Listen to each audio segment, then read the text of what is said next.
it all sounds like bullshit in the beginning. Like I always thought that it's like, 80% of the game is mindset, and go after your dreams. You're worth it. Like all these little memes that you see online, it all sounds like BS until you realize it's all true.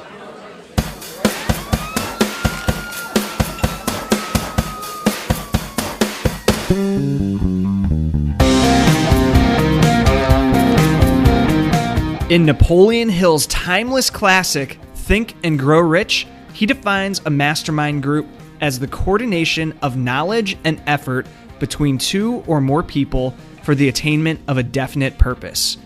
In this podcast, that coordination is created between you, me, and our amazing guests. Our definite purpose is achieving extraordinary results in your business and your life. I'm your host, Brad Mulvey. Welcome to the Millennial Mastermind Podcast.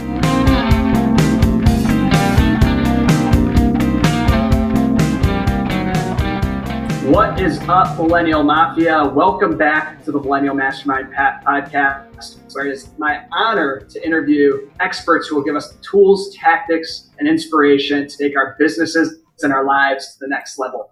Today, we are joined by Mike Young. Mike is the founder and CEO of Your Branding Spot and is appropriately branded as the brand makeover guy. He is a true visual branding expert, which we'll dig into it a bit in this episode of why and how he has become a visual branding expert and what exactly that means. But Mr. Young, welcome to the show. Hey, Brad, thanks for having me on, man. I appreciate it. Yeah, I'm excited to dive into this one. We were introduced by Dorothy Ilson, who was a guest on episode 88 of the podcast. So anybody who listens to that episode knows Dorothy's a baller. But when she made that recommendation, I knew that we had to connect and that it'd be a good conversation to ensue. Yeah, man. It's Dorothy is a wonderful human, I always say.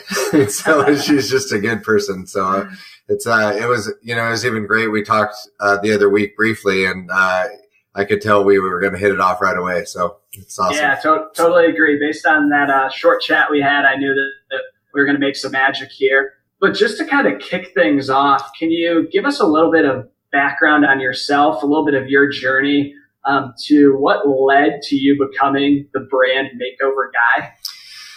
Yeah, I know a lot of your audience are entrepreneurs trying to figure out their thing, and I think a big portion of your audience is newer entrepreneurs, right? Mm-hmm. Yeah. And so, I started in 2008 as an entrepreneur. I started with, I think maybe like a lot of people do is through a massive struggle and failure story. I ran a mortgage company in the early 2000s all the way up until 2007 in Oregon. We grew it from 6 people to 250 employees and 10 offices. And the housing crisis at the time not only took my company down with it, but it took a lot of my self-confidence, my self-esteem down with it at the time too. And I knew I left my company. I was lucky enough to have 5 business partners, and I knew I didn't want to be doing what I was doing. I could kind of see the writing on the wall. I knew it was not going well, and it was going to end up in a situation where we had to sell the company. And I came home. My son was 1 year old at the time, and I talked to my wife, and I was like, I'm just freaking miserable doing what I'm doing, and I think I want to quit. And my wife's awesome. She just looked at me and she said, there's no reason to live a life that you're not enjoying, and you should quit. And like 2 weeks later, I quit my partnership. I bought out of the company for $1. I said, I don't want anything. I just want to do something different. And I had this vision of, I've already built a multi-million-dollar company with this big, corporate structure and partners. And I was sitting in my office like, I can just do it again. And I didn't know what I wanted to do, but I knew I wrote down at the time this, kind of like this vision board, right? I wanted less emails and no meetings, and I wanted to work with who I want, when I wanted, from where I want, type of thing. I think, like, you would call it the dream. And I just wanted it all. I wanted income, but I didn't want that stress of all the partners and relationships and everything else. And I started a venture. A few weeks later, I started a nonprofit for financial literacy for high school students. We took on a bunch of investor money, over $100,000 of investor money. And I immediately drove that into the ground within 5 months. I'm not laughing because it's funny. It's just like, it's behind me enough that I can see now. I didn't know what the hell I was doing. I thought I did, but those two events back to back for me created a tremendous amount of guilt and shame. I felt like I had let my employees down with the mortgage company. I'd felt like I'd let my investors down and lost their money. And I really found myself in a place where, what the hell am I going to do next? And I began gravitating towards anything. I think some people would call it shiny nickel syndrome. It's like I would try this and try an automated email for realtors and try a coaching program. And I began creating brands around each one. I would create a logo, social media, website. And between 2008 and 2012, I created over 50 brands. 3 of them were lucky enough to take off and do pretty well. But I was always kind of the number 2 behind the scenes. I had a business partner at the time that we were creating all these brands and trying all these things. And it led me to 2015, where I knew I was ready to kind of get back out on my own again. And I started Your Branding Spot. And I really just enjoyed the process of helping entrepreneurs and small business owners create the graphics and the visual side of things, because I had made some serious mistakes along my journey of creating those 50 brands. I'd bought a stolen logo and didn't know it. I tried to do it on my own and it sucked and it was hurting my conversions. And so I tried so many things that I just had real empathy for business owners and entrepreneurs that were trying to launch their niche into the world. And it just turned into one of those things. I was just like, this is what I want to do. I really enjoyed the process of creating a visual brand for people, and it became my thing. So one thing you mentioned in there is that at one point, pretty kind of early on after you had left that mortgage company, you had gone through this exercise of creating a vision board and kind of painting that picture and creating a vision of what you wanted to do with your life and the business you wanted to create. And the reason that's so interesting is that I'm going through that same exercise right now. We're doing it within my mastermind group of looking at, our 5-10 year vision so that we can back into what does your 1 year goal have to look like and your 1 month goal and this week. But I'm curious if that exercise played out and lended itself into what you ultimately created with Your Branding Spot, or if you learned anything from that exercise that you would have maybe done differently. Just curious for my own personal. I think it did play out. I went on a trip with my wife. We were fairly newly married at the time. I think we were married for about 1.5 years. And I said, look, I was going through strategic coach program with Dan Sullivan. I had a mentor in the mortgage industry named Todd Ballinger. And the concepts I learned during that time, we literally wrote down with no judgment or no idea how we were going to get there. We just wrote down everything we wanted. And I didn't attach it. I think the thing that I would do over again 100%, I would recommend for other people, is I didn't attach the actual how I was going to get there. I just focused on the results. I wanted very limited emails because I came from an environment where I was getting 200 to 400 a day. I wanted to work location free. I didn't want to be constrained by other people's rules. I wanted to play by my own rules. So I wrote down all these things I wanted. I didn't know how I was going to get there.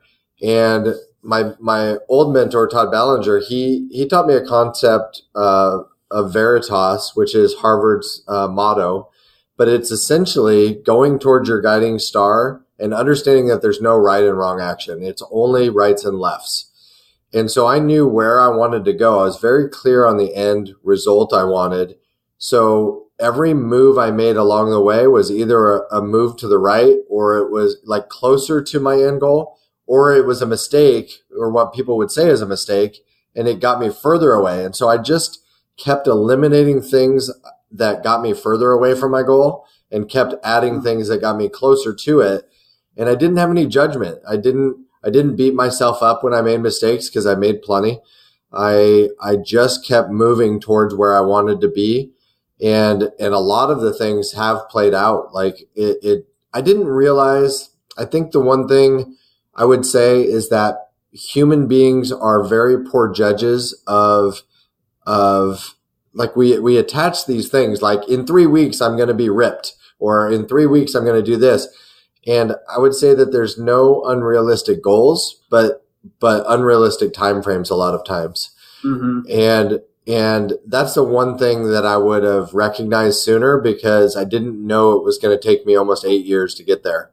I thought I would create these things in like less than a year. And so, but my wife had written down things like, I want 2 kids and I wanted this. And so we literally today have just about everything that we wrote down 10 years ago. That's so cool. Yeah. I think Tony Robbins says people underestimate, or they overestimate what they can achieve in a year and underestimate what they can achieve in 10 years. And I think that aligns so closely with what you're saying. And it's so cool just to see that what the vision that you laid out, you didn't know how you're going to get there, but ultimately you got pretty darn close, or maybe even exceeded in a lot of areas. So that was just a little sidebar that I wanted to explore real quick. But I think that's 100% true. And I think the process for your listeners, for me anyway, is like, it's very real and very raw. It felt like it was paved through the road of shit. It just was like, I felt like I was swimming through razor blades at times. And the one thing I would say is I had a very deep and meaningful internal purpose. And that's one thing I would highly recommend, is if you can attach your vision to something that's so important to you, you'd almost rather die, then you're going to get there. It's only a matter of time. And for me, it was to give you the example, so you could relate, it was my kids. I attached a meaning that if I gave up on my mission to get what I wanted, it was showing my kids that it was okay to live a life not going after your dreams. And that was so powerful to me. Like, it got me through some very dark times. I've had 2 periods of 15 months with no income during this 10 years. And those are rough. You really learn some things about yourself. When you go without income, you learn some things about your DNA. And it's not always pleasant. It's not always fun. But if I gave up, it was showing my kids it was okay to get a bank job and a 401k. You know, it was like, that was such a deep thing to me, that I didn't want my kids not to go after their dreams, that it allowed me to continue going after mine.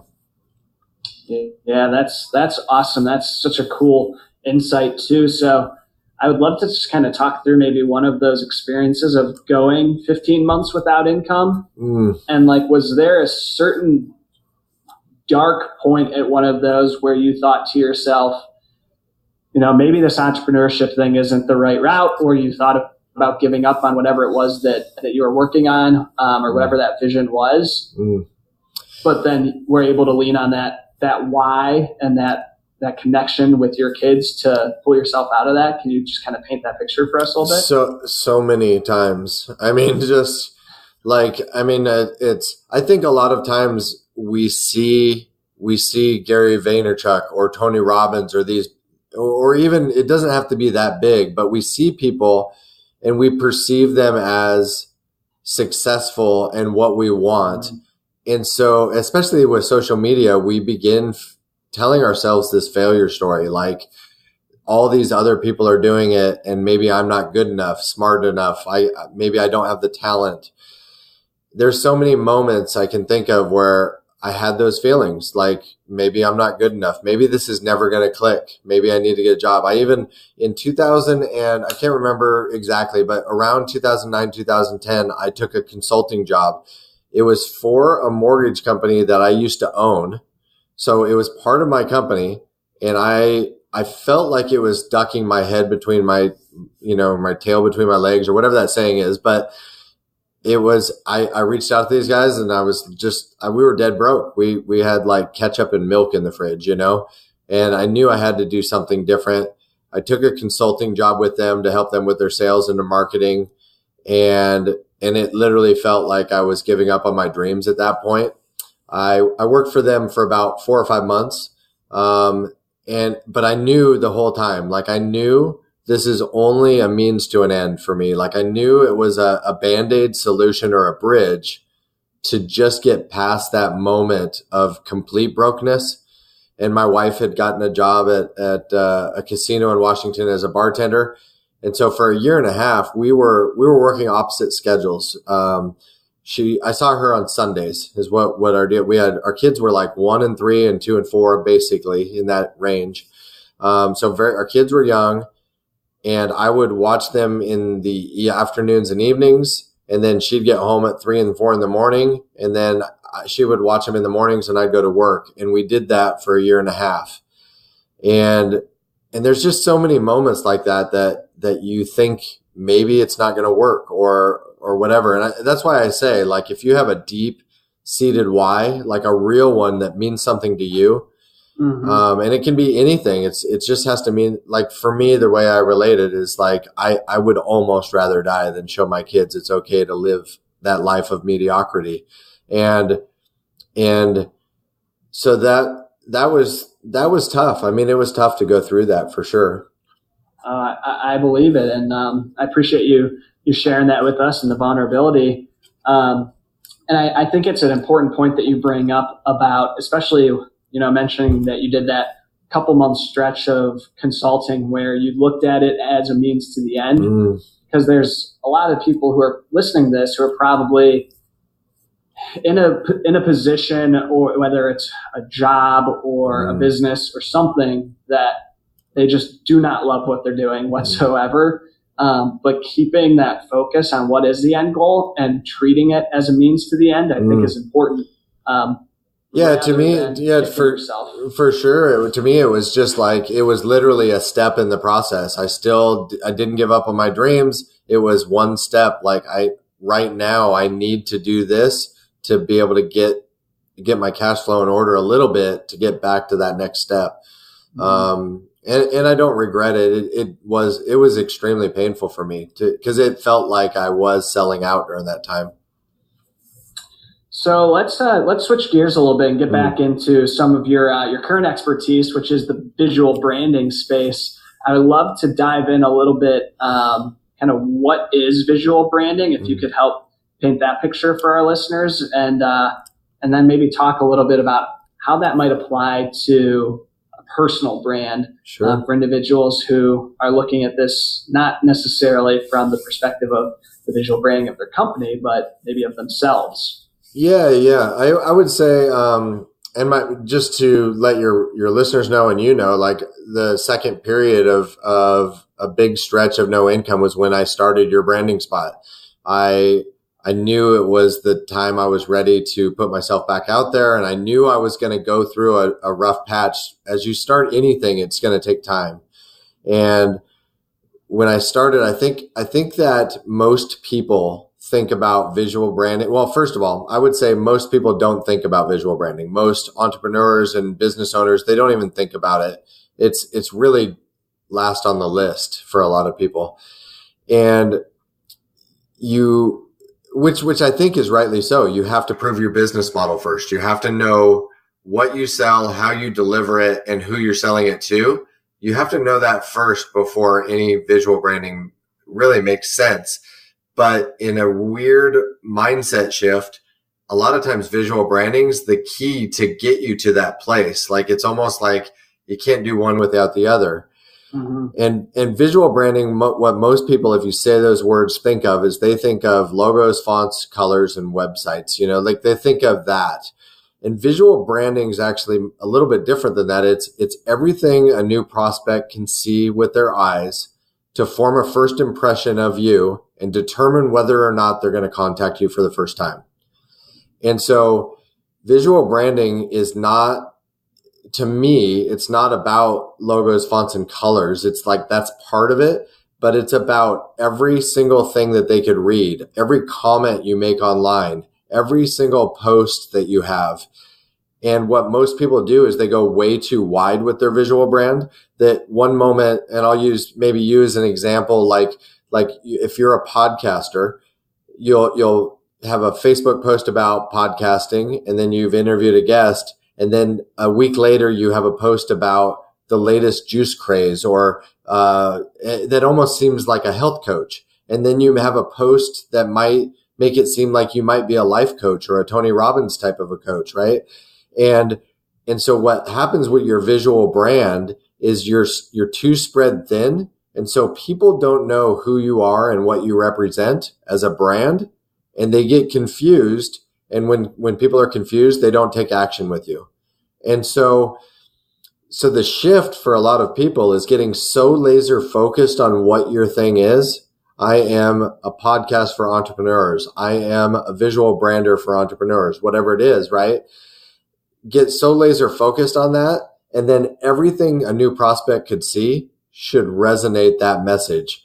And new businesses, new entrepreneurs, I think a lot of times we'll do a logo or a website or whatever, and we will say, now I'm done with that, and we move on, and we forget about our visual brand.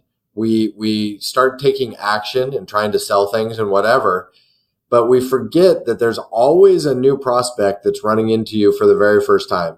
So like you may be 2 years into your business, but there's somebody that's just finding out about you today. So they still have to form a first impression and determine whether they're going to contact you. And visual branding helps you cross over that bridge. And so like we all have this like conversion rate on sales, and that's based on your skills and your talents and your knowledge and everything, right? Your offer. But to form a first impression and decide whether to even give you that chance, that's why your visual brand's so important. Makes sense. And does that apply then both on the business side and then on the personal side as well? Is that an area that you focus on too, on like personal branding when it comes to visual branding? I do. We do complete visual brand makeovers for entrepreneurs. And when I go into our initial work with a client, I look at everything. It's like, I think what your audience can think about and do for themselves is, almost like put your mental state in the frame of, I'm running across myself or my Facebook page or personal or business or my website for the very first time. And what prospects do is they start clicking around. We start looking at reviews and credibility, and we start looking at your posts. We're saying, who is this guy or gal? Like, who are they? What do they stand for? What do they do? Do they have a solution to a problem I have? And if there's any sort of confusion in the beginning, first impressions are formed in about 1/10 of a second. People decide whether to contact you in usually less than a minute. And so that's why it has to be so niched down and so dialed in, because if there's any confusion at all, they just bounce. People will not take the time to figure out who you are. So I recommend that your personal profile, your business profile, your website, they all speak the same language. And if I can click out to, let's say on your website, you have a Twitter link, and I click out to the Twitter link and you haven't managed that in 6 months, like that's hurting your visual brand. It makes me feel like, well, maybe they went out of business, or maybe like on Twitter, this guy's only talking about life coaching or the Tony Robbins event, but on the website and his Facebook, he's talking about visual branding. So what is he? And so like when you I would say 2 things. I would say be authentic and just be who you are, but get your visual brand to represent that so that there's no confusion. And like the greatest compliment you can receive is when somebody meets you face to face for the first time and they're like, man, you're exactly who I thought you would be like, based on all your posts and based on your visual brand. You're the exact same person. It's like the best compliment to me. because it's like, that's when you have a solid brand. When you represent something online and people meet you and it's the exact same thing and you're just authentic and real, you've got a solid brand. I love that. Yeah. And I think here's a quick example of how quickly people make first impressions. Think of somebody who you've gotten a Facebook request from, and all of a sudden you just click in, you don't know who they are off the top of your head. And maybe it's an old friend and you click to check out their profile real quick. You make an opinion on that person so fast when you go and check that out. Why would it be any different it works on the individual level, but why would it be any different for somebody's website or for a brand? It really isn't. So, and where I see newer entrepreneurs hurting themselves, they don't even know they're doing it a lot of times, is they're having a bad day and they make a post about, gosh, the bank took $35 and now my account's in the negative. Like, people will not buy from broke people. That's just the way it is. People want to see growth online. They want to work with a lot of times what they feel like they don't have. So they want to work with positive, energetic people that are kind of, seem like they have their act together, or they do have their act together. And I would say a lot of times with newer entrepreneurs, we're all striving to learn something. You didn't ask me this question, but this is like a tip for your audience. If you're trying to learn something and shortcut success, then figure out exactly where you want to go. Find somebody that's already doing it and either hire them, work for free, pay them as a coach, whatever you can, pay them any amount of money, and you'll get there faster. If you just know what you want to do, find somebody already doing it, and use them as a coach or a mentor, whether you have to pay them, whether you have to work for free. That's like the shortcut to success. And a lot of times as you're learning things, you'll be in like let's say a digital marketing group or a marketing and advertising group. And you post something in the group like, hey, how do I turn on my computer and use Zoom? Which is a question that everybody in the world can frickin' Google, right? But you're killing your visual brand right there, because you just showed everybody in that community, there might be 20,000 people in the group, that you're a rookie and you don't know what you're doing.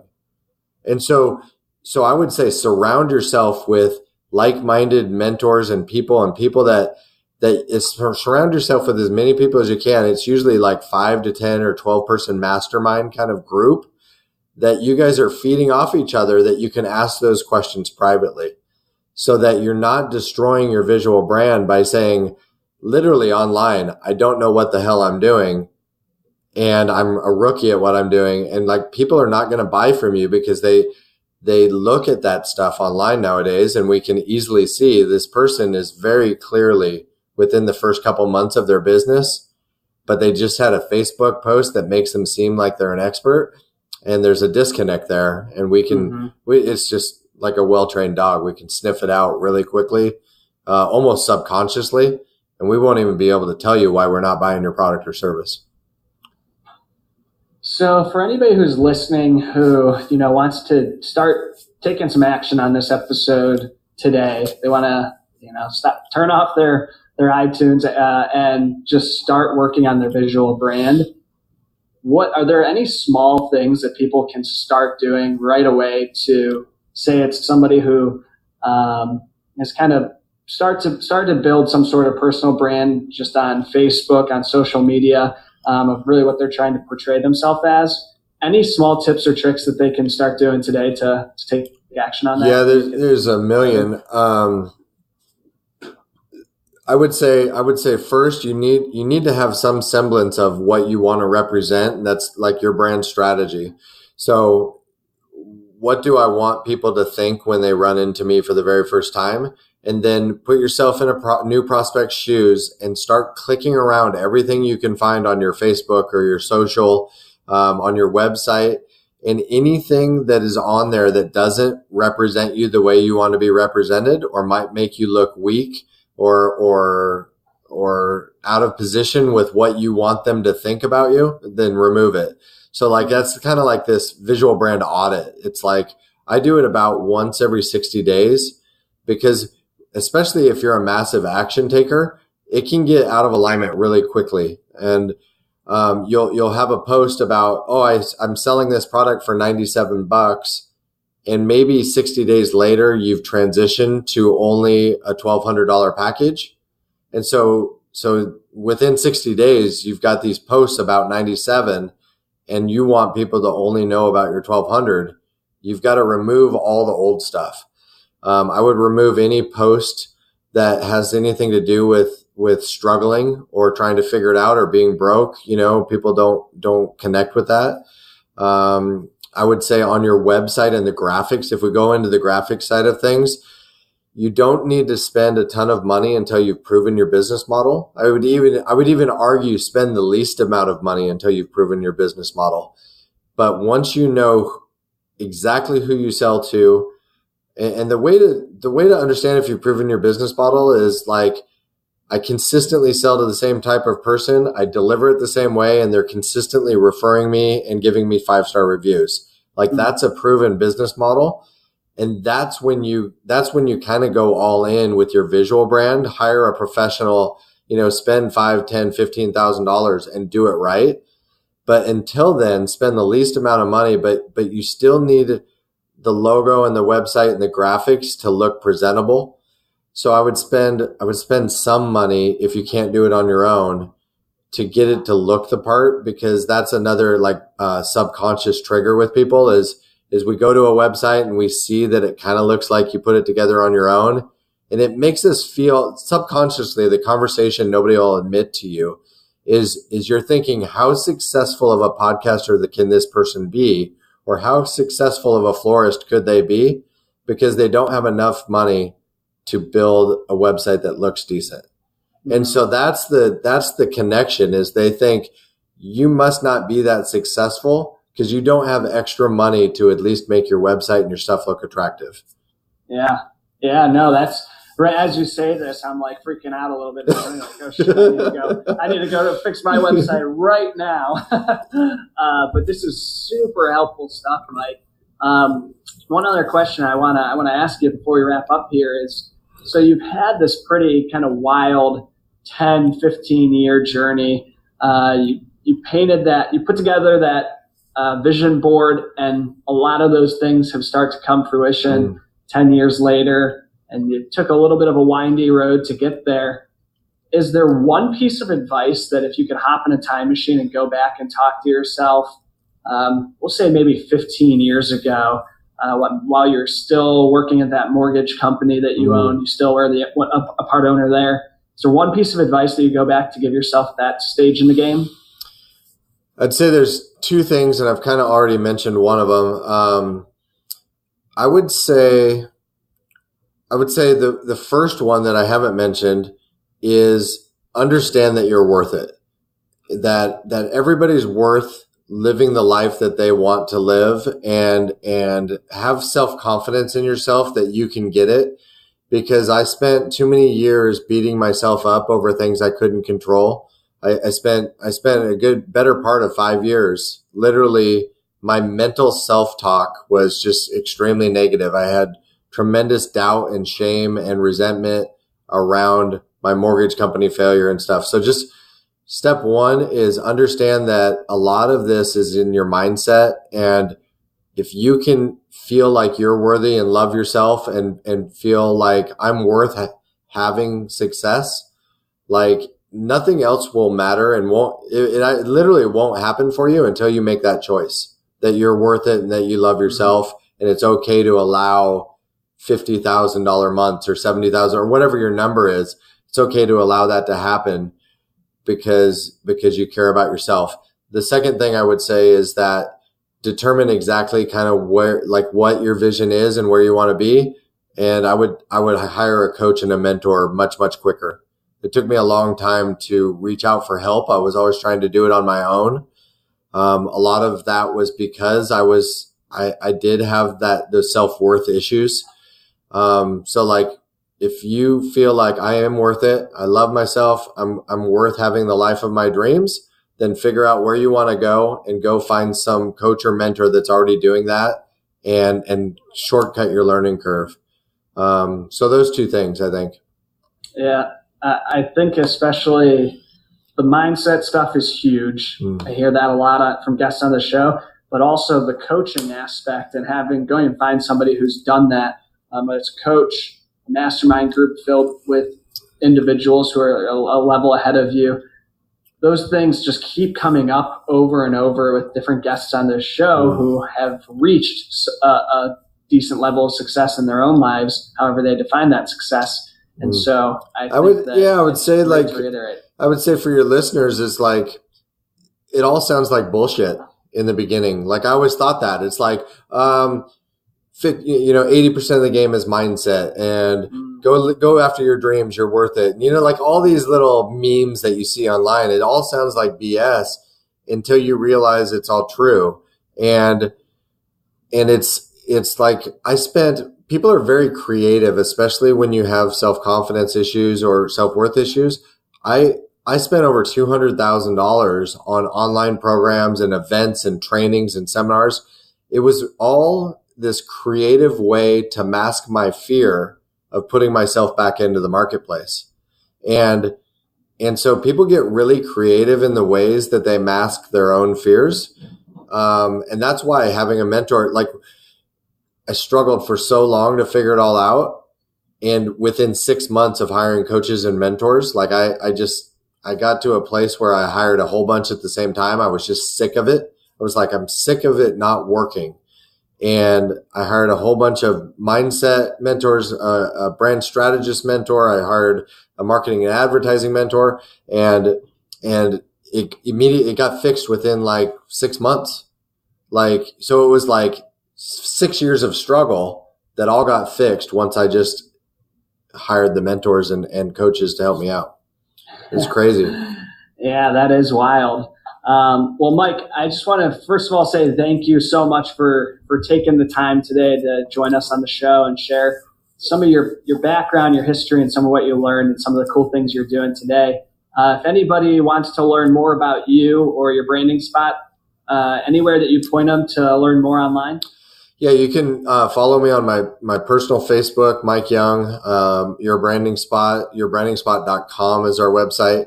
I'll also give you, we talked about this before the show, but I'll give your listeners a free visual branding course. It takes you like less than 90 minutes to go through the whole thing, but it'll help your listeners understand kind of how to build a base visual brand, the foundation of it, so that they can attract more prospects and have them convert into contacting them in their business. That's awesome. Do you happen to have a link to that we can share now, or I can put it in the show notes after? I do, but it's so confusing that I don't even know how to say it. So I'll put it in the show notes. Yeah, check it. Anywhere you're listening to this podcast, we'll have it posted there, or you can check it out at millennialmm.com/podcast. We'll have all the show notes posted there so people can get linked up with you, Mike, and all the cool shit that you guys are doing over there at Your Branding Spot. Brad, it's my pleasure today. Thanks for having me on. I really appreciate it. Thank you, sir. All right, my man.